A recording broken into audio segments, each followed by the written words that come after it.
I want to have you give them this lesson in trusting your gut and not listening to the so-called experts. So Jill Scott doesn't fit the mold of a traditional artist. What do the experts in music predict the total number of units that she'll sell? All after number crunching and everything else, the max that I was told that we were going to do was 22,000 records. But I've heard that 1,000 times. But my first act at Mojazz was not supposed to sell more than 15,000.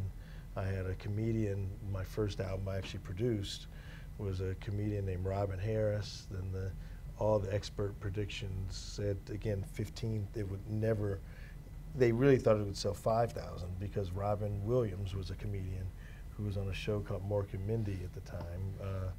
When this little guy in 43rd and Crenshaw was doing it, so that was a 5,000 to 15,000 max, and there were a lot of examples like that where this quote, expert sort of predictors were kind of crushed. With all the information that they had, and they can be pretty accurate on these things, but you knew that there was a groundswell of support. You knew there was something different. They predicted a maximum of 22,000 unit sales by Jill Scott.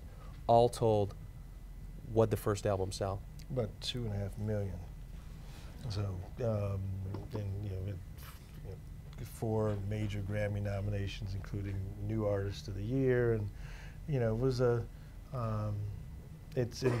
really proud that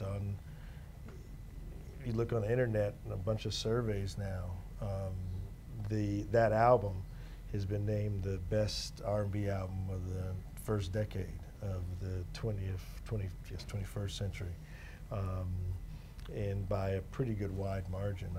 I agree. It's just an extraordinary piece of work.